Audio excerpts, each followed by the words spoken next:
Well, welcome to Smells Like Smoke. I'm your host, Trevor Devage, for this podcast where we talk about what it means to get close enough to snatching people out of judgment by smelling like smoke. So let me start with a sentence that might bother you. And here it is. Comfort is the enemy of calling. Let me say it again. Comfort is the enemy of calling. Not sin, not failure, not weakness, comfort. Because comfort doesn't look dangerous. Comfort actually looks responsible. Comfort looks wise. Comfort looks like maturity in our lives. But comfort has quietly replaced obedience for a lot of people. And when comfort becomes the goal, courage becomes optional in our lives. So today we're talking about why safety has replaced obedience, why that is costing us more than we realize, and why every meaningful calling requires courage. Not reckless courage, not loud courage, but costly courage.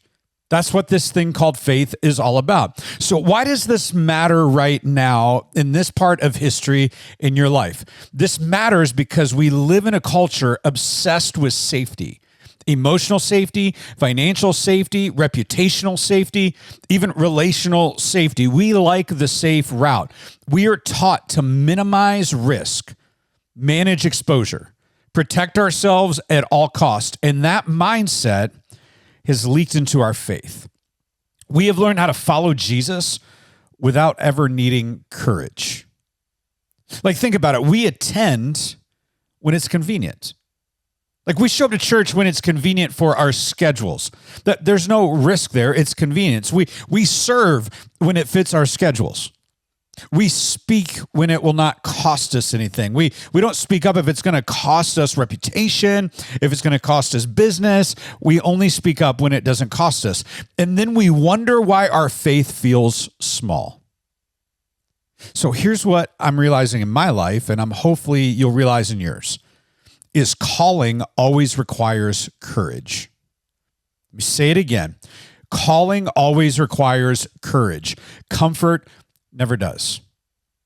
So it's interesting because safety in our culture has replaced obedience. So let me name the shift. At some point, obedience stopped meaning do what God says and started meaning do what feels reasonable. So we ask questions like this: is it safe? Is it wise? Is it comfortable? Is it low risk? It's interesting. Every time I travel, my mom, being a mom, she says, I'm going to pray for your safety. And a few years ago, I finally just told her, I said, Mom, stop praying for my safety. Pray that I will take risks. Pray that I will be bold. Pray that God will put me in situations that are dangerous for the gospel. And then she looked at me and she said, well, I'm your mom, so I'm still going to pray you're safe. Now, all those questions I mentioned a minute ago, they're not bad questions. They're just terrible first questions. The better question is this: is God calling me to this? What if you started there? Because obedience often looks unsafe before it looks fruitful. Let me say that again. Obedience often looks unsafe before it looks fruitful. So every major move of God in Scripture began with someone choosing obedience over comfort. Like Abraham, he left security and he didn't know where he was headed. Moses walks into danger. Joshua stepped into uncertainty, and Jesus walked toward the cross. None of those decisions made sense if comfort was the goal. But comfort wasn't the goal. The goal of none of those things was comfort. It was obedience. And so, men, let me speak to you in the comfort trap that we get into. Like men, we are especially vulnerable here because comfort sneaks in disguised as responsibility. I have a family to protect, right? I can't rock the boat. I need to play it safe. And again, responsibility matters. But there's a difference between being responsible and being risk adverse. A man who only chooses what is safe eventually chooses what is small. I want you to hear that again. A man who only chooses what is safe eventually chooses what is small. Comfort does not usually ruin a man overnight. It slowly shrinks him. So let me lean in a little close to home. I've sat across from multiple men here in our city who are successful, who are stable, and they're miserable. They did everything right. Good job, good routine, predictable life. Sounds good. And yet, every one of them that I've talked to, they feel stuck. They're not living in sin. They're living in comfort. And comfort has numbed their courage. They feel restless, not because they're ungrateful, but because deep down, they know they were made for more than maintenance. See, men, we're not designed to simply preserve life. We're designed to pour it out. Well, one of my mentors, he said this to me. He said, do something big with your one and only life. Do something big with your one and only life. You only get one shot at this side of eternity, and yet we play it so safe. Now, courage is not the absence of fear. Let me clear that up. Courage is not fearlessness. Courage is obedience in the presence of fear. It's the obedience in the presence of fear. So if you're waiting to feel ready or confident or safe, can I just tell you, you're going to wait forever. Every courageous step begins with discomfort. You know how you know? Your heart races, your mind argues, your excuses show up early. That doesn't mean you're doing it wrong. It actually means you're doing something that matters. Every week before I walk out on our stage here at Pantano, the church that I pastor, I have butterflies. Not because I've never done this before, not because I'm nervous to speak, but because I have an anticipation that this matters. That what I'm about to say or do, somebody's eternity hangs in the balance of that. And so what if we had stories of courage that change lives? Let me give you a few pictures, a few things to think. Have you watched men step into prison units not knowing what to expect, only knowing they were called to show up, and they walk out changed? Because courage does not just rescue others, it reshapes the rescuer. A ministry we support here at Pantano called Go Ministries. Their entire mission is mutual transformation, that you don't just go on a trip to change someone's life, you actually get changed by the people you're trying to change as well. I've actually watched men initiate hard conversations with their wives, conversations they avoided for years. And those moments of honesty, they became turning points. Comfort would have preserved peace, but courage produced healing. I've watched men say yes to serving in places no one sees, no applause, no recognition, and that obedience slowly rewired their hearts. I had a man a few weeks ago, very prominent man here in our community in Tucson. In fact, I won't even say his name because all of you would know his name. And he sent me an email, and he said, I want to serve in the church, but can you find me the job that nobody sees, that nobody will know, but will have the greatest impact? You see, his life is looking courageous. Courage rarely looks heroic in the moment. It actually looks ordinary. It looks uncomfortable. It looks quiet, but it changes everything. So why does comfort feel so appealing to us? Well, I think comfort feels appealing because it promises control. And if I stay in control, I can manage outcomes. And if I stay comfortable, I can avoid pain. And if I stay comfortable, I can protect myself. But control is an illusion. It's a big old magic trick. It doesn't show us reality. See, life is risky whether you choose courage or not. The only difference is this, is comfort risks regret. Courage risks discomfort. Let me say it again. Comfort risks regret. Courage risks discomfort.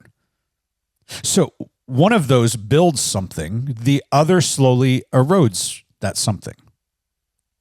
Like, what if you look at Jesus in courage? He didn't seek danger for the sake of danger, but Jesus never avoided obedience to preserve comfort. Not one time in Scripture.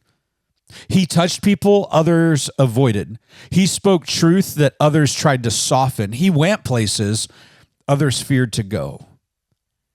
And when the moment literally came, he did not choose safety. He chose obedience. That's what the cross was all about. That's why his life had power. And that same power is available to anyone willing to follow him closely. So here's where we rationalize comfort.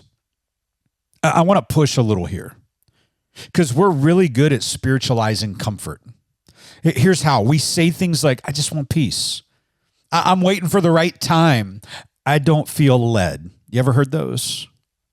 Now, sometimes that's discernment. I don't want to push that away. But sometimes that's fear wearing a Christian costume. See, obedience does not always come with clarity. Sometimes it comes with a nudge, a push. And the question is not whether the path is clear.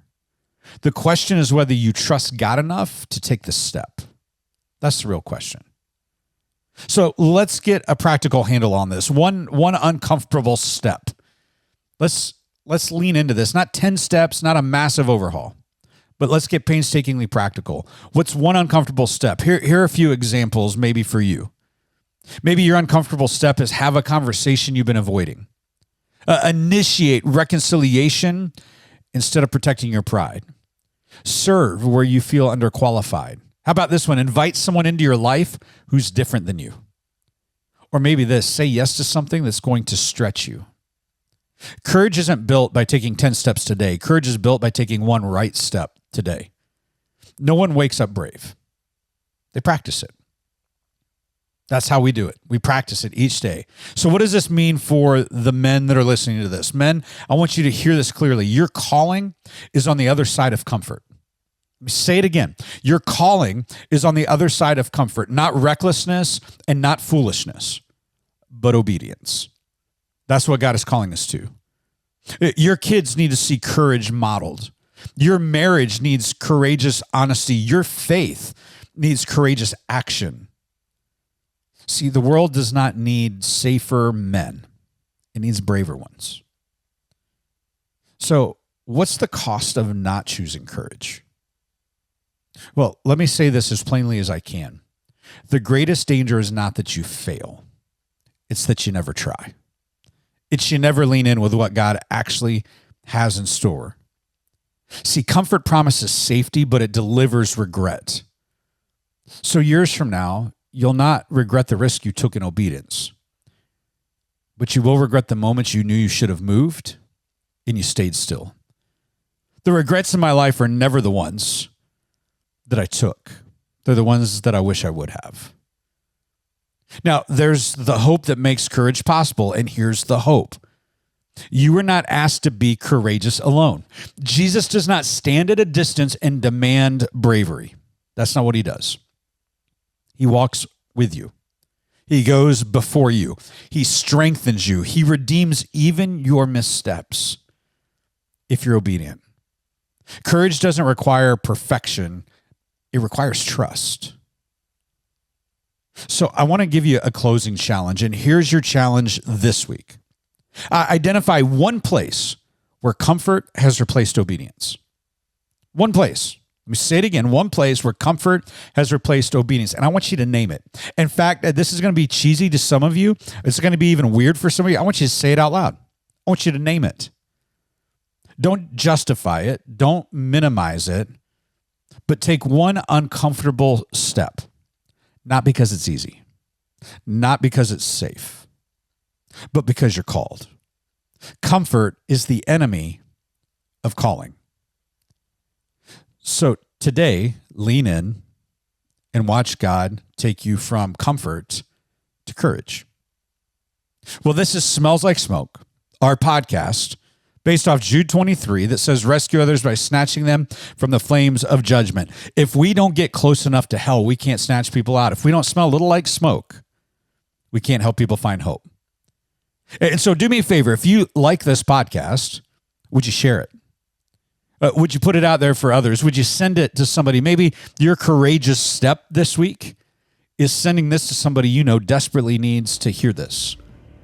because we're going to choose courage over comfort, obedience over safety, and calling over convenience.